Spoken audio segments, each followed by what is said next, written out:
का चादर को जगाने के लिए खोलो तो इसी हालत में हमको मिले।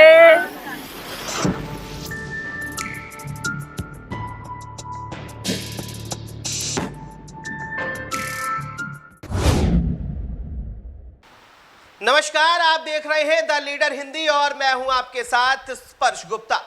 उत्तर प्रदेश के कानपुर जिले में बीते हफ्ते हुए ट्रैक्टर चालक हत्याकांड का पुलिस ने खुलासा कर दिया है। सार थाना क्षेत्र के लक्ष्मण खेड़ा गांव में घर के पीछे चारपाई पर धीरेन्द्र पासवान की खून से लथपथ लाश मिली थी। धीरेन्द्र पासवान का हत्यारा कोई और नहीं बल्कि उसकी पत्नी रीना है। दरअसल उसकी पत्नी रीना का सगे जेठ के लड़के सतीश से प्रेम प्रसंग चल रहा था। जब इस बात की भनक धीरेन्द्र को लगी तो वो घर में सीसीटीवी कैमरे लगवाना चाह रहा था। वहीं भतीजे से प्रेम परवान चढ़ने के बाद रीना हर हाल में अपने पति को रास्ते से हटाना चाहती थी।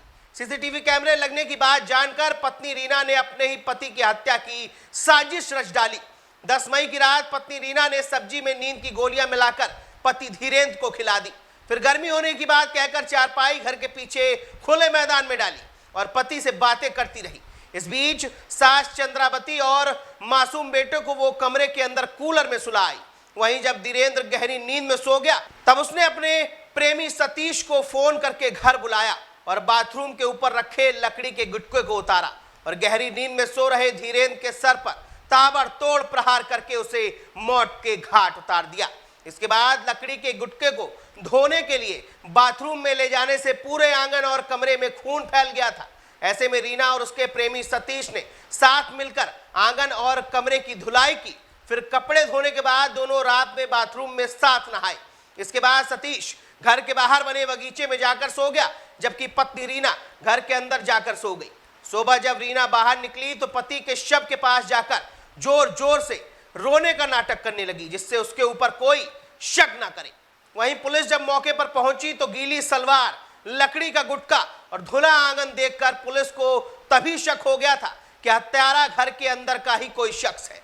पुलिस ने फिर पत्नी रीना की कॉल डिटेल निकाली तो पुलिस भी हैरान रह गई और उसके प्रेमी सतीश के बीच एक दिन में 7 से 100 बार बात होने की डिटेल निकली। इसके बाद जब पुलिस ने जोर देकर पूछताछ की तो दोनों के प्रेम संबंध का खुलासा हो गया।